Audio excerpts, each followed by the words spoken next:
নমস্কাৰ আপোনালোক সকলোকে আছামিজ লাইভ ইনফো ইউটিউব চেনেলটোলৈ স্বাগতম জনাইছোঁ। তো বন্ধুসকল আজিৰ দিন ৰাজ্যকে ধৰি সমগ্ৰ দেশ কেইবাটাও গুৰুত্বপূৰ্ণ খবৰ আপোনালোকৰ বাবে সংগ্ৰহ কৰা হৈছে আৰু এই খবৰকেইটা আপোনালোকৰ বাবে বহুতেই জৰুৰী। গতিকে আপোনালোকে ভিডিঅ'টো স্কিপ নকৰি শেষৰলৈকে চাই থাকক আৰু যদি চেনেলটোলৈ নতুনকৈ আহিছে চেনেলটো ছাবস্ক্ৰাইব কৰি কাষত থকা বেল আইকনটো প্ৰেছ কৰি দিয়ক আৰু যদি ভিডিঅ'টো চাই ভাল পায় এটা লাইক কৰি আমাক উৎসাহিত কৰিব। দৰ্শকসকল আজিৰ দিনটো প্ৰথমটো গুৰুত্বপূৰ্ণ খবৰ হৈছে 15 ফেব্ৰুৱাৰীৰ পৰা খুলিব LP, ME, হাইস্কুল, কলেজ সকলো সংবাদমেলত জনালে মুখ্যমন্ত্ৰী ডক্টৰ হিমন্ত বিশ্ব শৰ্মাই। আমি জানিব পৰা মতে আগন্তুক 15 ফেব্ৰুৱাৰীৰ পৰা খুলিব LP, ME, হাইস্কুল, কলেজ সকলো সংবাদমেলত ঘোষণা কৰিলে মুখ্যমন্ত্ৰী ডক্টৰ হিমন্ত বিশ্ব শৰ্মাই। আজি দিল্লীলৈ যোৱাৰ পূৰ্বে এক সংবাদমেলত হিমন্ত বিশ্ব শৰ্মাই ক'লে বহুকেইটা গুৰুত্বপূৰ্ণ কথা। মুখ্যমন্ত্ৰীগৰাকীয়ে 15 ফেব্ৰুৱাৰীৰ পৰা কোভিডৰ ওপৰত থকা সকলো বাধা নিষেধ প্ৰত্যাহাৰৰ সিদ্ধান্ত কথাও সদৰি কৰে। কেৱল সকলোৱে পৰিধান কৰিব লাগিব মাস্ক। সংবাদমেলত মুখ্যমন্ত্ৰীগৰাকীয়ে কয় মেট্ৰিক আৰু হায়াৰ ছেকেণ্ডাৰী পৰীক্ষাৰ পৰীক্ষাৰ্থীয়ে কোভিডৰ দুয়ো পালি ভেকচিন ল'ব লাগিব। আগতীয়াকৈ কৈছোঁ এতিয়াৰ পৰা ভেকচিন লওক।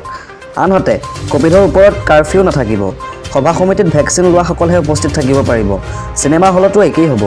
দিল্লী যোৱাৰ পূৰ্বে ডক্টৰ শৰ্মাই কয় এপ্ৰিল পৰ্যন্ত বহুকেইটা নিৰ্বাচনৰ সন্মুখীন হ'ম, পৰীক্ষাও আছে। সেয়ে 15 ফেব্ৰুৱাৰীৰ পৰা কোভিডৰ ওপৰত থকা সকলো বাধা নিষেধ প্ৰত্যাহাৰৰ সিদ্ধান্ত লোৱা হৈছে।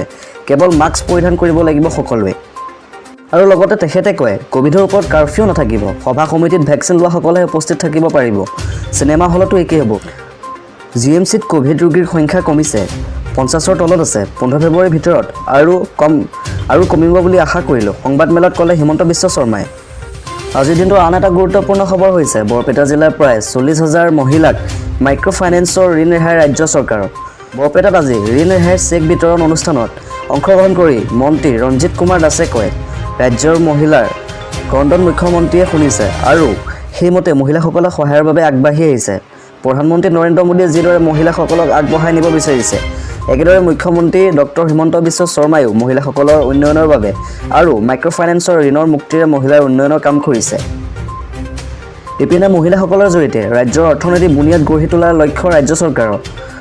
ৰাজ্যৰ 3 লাখ আত্মসহায়ক গোটৰ সৈতে জড়িত 3 লাখ মহিলাক প্ৰতি বছৰে 1 লাখ টকা উপাৰ্জন কৰিবলৈ সক্ষম হ'লে এই গোটসমূহৰ সৈতে জড়িত মহিলাসকলৰ দ্বাৰা ৰাজ্যখনত 30,000 কোটি টকা উপাৰ্জন কৰিবলৈ সক্ষম হ'ব বুলি আশা প্ৰকাশ কৰে মন্ত্ৰী ৰঞ্জিত কুমাৰ দাসে। লগতে তেখেতে কয় মহিলাসকলৰ জৰিয়তে এক সবল অৰ্থনীতি গঢ়ি তোলাৰ বাবে ৰাজ্য চৰকাৰে পৰিকল্পনা চলাই থকা বুলি মন্তব্য কৰে মন্ত্ৰী ৰঞ্জিত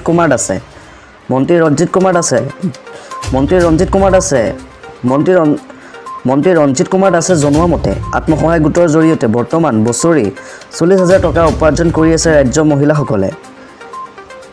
এই সংখ্যা লাখলৈ বৃদ্ধিৰ লক্ষ্য ৰাজ্য চৰকাৰৰ। ইয়াৰ লগে লগে 1ৰ পৰা 5খন ৰাজ্যৰ ভিতৰত স্থান লাভ কৰিবলৈ সক্ষম হ'ব অসমে। ইপিনে কৃষকৰ ধান ক্ৰয়ৰ ক্ষেত্ৰতো মন্তব্য মন্ত্ৰী ৰঞ্জিত কুমাৰ দাসৰ। ৰাজ্যখনৰ সকলো জিলাৰ পৰা 10 লাখ মেট্ৰিক টন ধান ক্ৰয়ৰ লক্ষ্য লৈছে চৰকাৰে। কৃষকসকলক বেপাৰীৰ পৰা আগতীয়া ধন লৈ ধান বিক্ৰী কৰাৰ পৰিৱৰ্তে চৰকাৰৰ ওচৰত 1940 টকা দৰত ধান বিক্ৰী কৰিবলৈ কৃষকলৈ আহ্বান জনায় মন্ত্ৰী ৰঞ্জিত কুমাৰ দাসে। এতিয়ালৈকে ৰাজ্যত 2 লাখ মেট্ৰিক টন ধানহে ক্ৰয় কৰিছে ৰাজ্য চৰকাৰে। ইপিনে মাৰ্চ মাহৰ প্ৰথম পোষকতে পৌৰ নিৰ্বাচন অনুষ্ঠিত কৰাৰ পক্ষে মত ব্যক্ত কৰে মন্ত্ৰী ৰঞ্জিত কুমাৰ দাসে। বিজেপি দল নিৰ্বাচনৰ বাবে সম্পূৰ্ণৰূপে সাজু আছে। বিজেপি দল ৰাইজৰ হৃদয়ত থকাৰ বিপৰীতে আন দলবোৰ ৰাইজৰ পদূলিতহে আছে। সেয়ে আগন্তুক পৌৰ নিৰ্বাচনত বিজেপি আৰু মিত্ৰজোঁটে 100% পৌৰসভাৰ আসন দখল কৰিব বুলি দাবী কৰে ৰঞ্জিত কুমাৰ দাসে। দৰ্শকসকল আজিৰ দিনটো পৰৱৰ্তী গুৰুত্বপূৰ্ণ খবৰটো হৈছে নামনি সোৱণশিৰি বৃহৎ নদী বান্ধ শীঘ্ৰেই আৰম্ভ হ'ব উৎপাদন। অসমত কমেও 23.5 ঘণ্টা বিজুলী যোগান ধৰিব চৰকাৰে। কথা ঘোষণা কৰিছে শক্তিমন্ত্ৰী বিমল বৰাই। লগতে মন্ত্ৰীগৰাকীয়ে কয় যে নামনি সোৱণশিৰি বৃহৎ নদী বান্ধৰ উৎপাদনো শীঘ্ৰেই আৰম্ভ হ'ব। অসমত 40,80,000 লোকৰ ঘৰত এতিয়া বিদ্যুৎ সংযোগ নাই। এমাহৰ ভিতৰত অসমৰ সকলো ঘৰতে বিদ্যুৎ সংযোগ হ'ব। 100% বাসগৃহত বিদ্যুৎ সংযোগ থকা ৰাজ্যত পৰিণত হ'ব অসম। এই মন্তব্য শক্তিমন্ত্ৰী বিমল বৰাৰ। লগতে শক্তিমন্ত্ৰীগৰাকীয়ে কয় যে অসমৰ প্ৰতিঘৰ লোকৰ ঘৰত অতি কমেও 23 ঘণ্টা বিজুলী যোগান ধৰিব চৰকাৰে। একেদৰে বিল লোৱা আৰু বিল দিয়া ব্যৱস্থাৰো অচিৰে বিলুপ্তি ঘটিব অসমত, কাৰণ সমগ্ৰ ৰাজ্যতে স্মাৰ্ট মিটাৰ সংযোগ কৰিব চৰকাৰে। পুৰণি মিটাৰৰ ঠাইত ই-মিটাৰ ব্যৱহাৰ কৰিব লাগিব সকলোৱে, যাৰ ফলত বিদ্যুতৰ মাচুল পৰিশোধৰ ক্ষেত্ৰত সমস্যাৰ সন্মুখীন নহ'ব গ্ৰাহক। আৰু লগতে তেখেতে মন্তব্য কৰে যে ইপিনে দেশ আগবাঢ়িবলৈ হ'লে নদীবান্ধ লাগিবই বুলি কয় শক্তিমন্ত্ৰী বিমল বৰাই। নামনি সোৱণশিৰিৰ বৃহৎ নদীবান্ধৰ উৎপাদন শীঘ্ৰে আৰম্ভ হ'ব বুলি মন্ত্ৰীগৰাকীয়ে জানিবলৈ দিয়ে। নামনি সোৱণশিৰি জলবিদ্যুৎ প্ৰকল্প উৎপাদনৰ ফলত অসমৰ ৰাইজ উপকৃত হ'ব বুলি কয় শক্তিমন্ত্ৰী বিমল বৰাই। দৰ্শকসকল, আজিৰ দিনটো আন এটা গুৰুত্বপূৰ্ণ খবৰ হৈছে মহানগৰী কালাপাহাৰত নৃশংস হত্যাকাণ্ড। এগৰাকী বয়সীয়াল মহিলাক হত্যা কৰি দুৰ্বৃত্তই লুটিলে ধন অলংকাৰ। আমাৰ হাতত আহি পৰা তথ্য অনুসৰি মহানগৰীত পুনৰ এক নৃশংস হত্যাকাণ্ডৰ ঘটনা সংঘটিত হৈছে। কালাপাহাৰত গোপীনাথ নগৰৰ তাৰাহীৰা কমপ্লেক্সত সংঘটিত হৈছে এই ঘটনা। কমপ্লেক্সটোৰ গৰাকী অনু হাজৰিকা নামৰ মহিলাগৰাকীক দুৰ্বৃত্তই হত্যা কৰে। 60 বছৰৰ ঊৰ্ধ্বৰ অনু হাজৰিকা নামৰ বৃদ্ধাগৰাকীক দুৰ্বৃত্তই হত্যা কৰি লুটি লৈ যায় নগদ ধন, সোণৰ অলংকাৰ। উল্লেখযোগ্য যে কেইবাবছৰ পূৰ্বে মহিলাগৰাকীৰ পুত্ৰৰ মৃত্যু হৈছিল। মহিলাগৰাকী তাৰাহীৰ কমপ্লেক্সৰ লগতে কোটি কোটি টকাৰ সম্পত্তি গৰাকী আছিল।